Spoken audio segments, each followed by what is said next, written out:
this is the Provoked Prawn, and this is a video to compare two tiny cases and a big one. The Lian Li Air Mini, the Lian Li Dynamic Snow Edition, and the Lian Li Dynamic XL.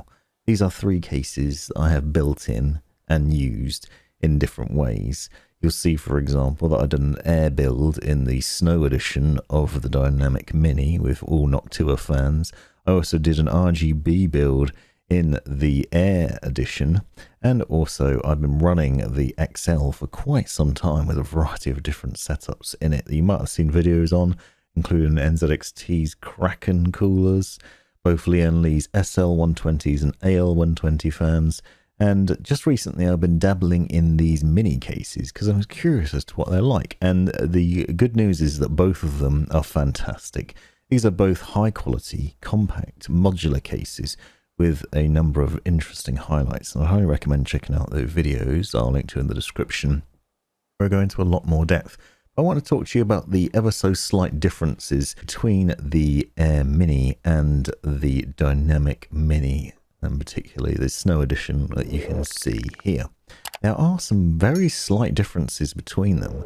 Both, though, are fantastically well built with a really nice construction and really nice design highlights and an overall fantastic look and feel. Obviously, the Air Mini is built for better airflow. The clue is in the name, and that case also has the benefit of coming with some fans, which you don't get with a Dynamic Mini. So this case comes with two front-mounted 140mm fans that you can see here. They're not RGB fans, though, it's worth noting, but they are very quiet and very capable. It also has a rear-mounted 120mm as well, included as standard. I did a build video initially with that, with just those three fans and then a CPU cooler, and it performed surprisingly well. At the back you also have these removable plates that you can use to mount SSDs, and that is one of the highlights of the Air Mini, is that it's possible to install SSDs and hard disk drives in a variety of places. So they both go on those back plates, for example, and there's a drive tray which has two trays in it where you can mount drives, and you can mount them on the cable mounting system at the rear. So that obviously hides away your cables as standard, but can also be used to mount two SSDs. You have the potential for up to 6 SSDs installed in this case, or 4 SSDs and 2 platter hard drives. A variety of different setups, but it really depends on what you're doing, because if you're mounting fans on that back plate, obviously you can't use those to install SSDs on. The other surprising benefit of both these cases is that they're able to support up to 80X size motherboards, so quite large motherboards. And you can see me installing an 80X motherboard here, the ROG Hero Z590 motherboard, and a decent amount of room. One of the things that I found when building the Mini Snow Edition was that it did become quite tight if you install your case fans first and then the motherboard, but if you do it the other way around, it's reasonably capable. There are some interesting differences in the setup of these cases though. For example, you'll note that both of them are able to hold 3 120mm fans on the top, and the Air Mini is also able to hold 2 120mm fans on the front and 2 120mm fans on the bottom. And it also has a slightly different design because obviously it has this cage at the front. Now as standard that comes with 2 140mm, but if you choose to swap them out as I do in here for some RGB fans, then you have that option. The interesting design choice here though is that the case is designed to hold 2 120mm fans on the bottom, not 3, which is odd when you consider that the Mini Snow Edition was able to hold 3 on the bottom. Now there are some logic to this, obviously, because you have the front mounted cage and you have radiator mounting options.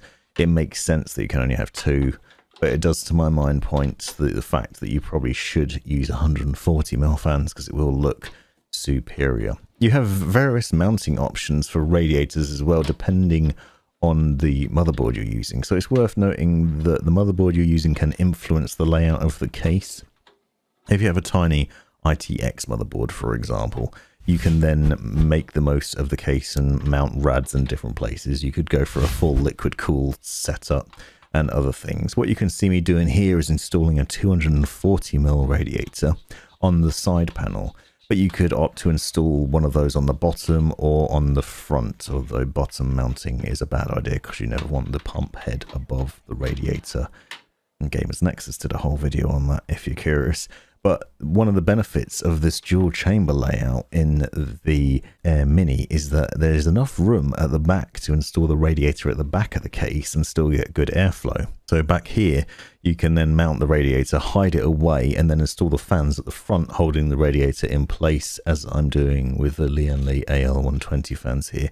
That frees up space not only for a better aesthetic, but also for easier cable management, because it means things like a side-mounted USB front panel connection is easier to plug in, which makes life a lot simpler. One thing that you will note again, though, is that there is a gap at the top and bottom of the radiator. I actually think that this case is really designed for 140mm fans all round. That includes a 280mm radiator, which would be far better there than a 240. That's worth thinking about. The other highlight is that this case can hold an ATX power supply unit, in this case the Corsair RM850X. That will fit in the back of this tiny case.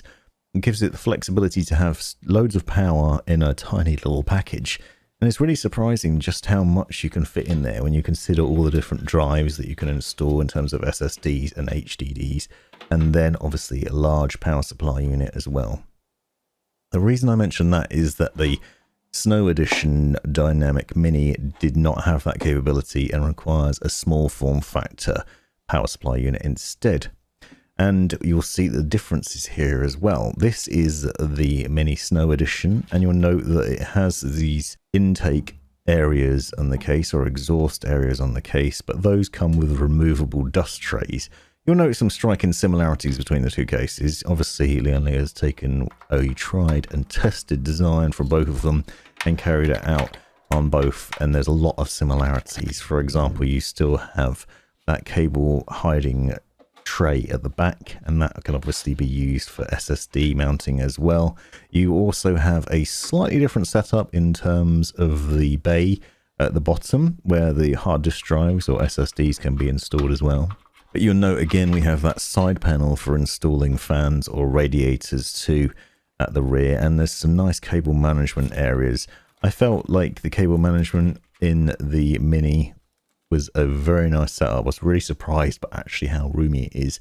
It defies logic. I've been using the Dynamic XL for quite a while. Obviously that thing's massive, but this thing is quite tiny and yet belies its size. The only major difference is that small form factor power supply unit, which obviously limits your power levels, as in the maximum power you can put in there. So I went for a Corsair SF750 instead of the RM850, so there's a slight difference in the overall power. But otherwise, it's still a wonderful case. The modular setup means that you can also switch things around and reposition things quite easily. Also, you can purchase additionally a bracket for vertical GPU mounting and other things too. And because it's a small case that's able to fit a multitude of different motherboard sizes, you can also adjust things there. It's worth looking at the website before you purchase to work out what's what. Because, for example, if you install an ITX motherboard, you then have the option to mount a 360mm radiator in various different places, including the top and the bottom of the case. However, when you're using an ATX motherboard, as I am, space at the top and the bottom becomes a lot more limited. You also need to use this bracket in the Dynamic Mini to account for the size of the ATX motherboard, and that is something that doesn't appear in the Air Mini, so there are some slight differences in it. What you will note obviously as well here, where you can see the Dynamic Mini nearly fully built, is that I have 3 fans on the bottom, 3 on the top, 2 on the side and 1 at the rear. Those are Noctua's 120mm fans, and obviously that gives a lot of cooling capabilities. But there are no front mounted fans, so you don't have any cold air coming in from the front of the case, just from the side and the bottom. What I actually found as well is that the Air Mini lives up to its name and it has superior cooling capabilities. I found that it kept my i9-12900K running quite a bit cooler than the Dynamic Mini. However, I won't belittle the qualities in both the aesthetic pleasures and the overall performance capabilities of the Dynamic Mini because I thought it was a great case with a really nice look and feel to it, and I am holding on to it. I have actually built a different machine in there with an all-in-one cooler at 240mm on the side, and the end result was really nice.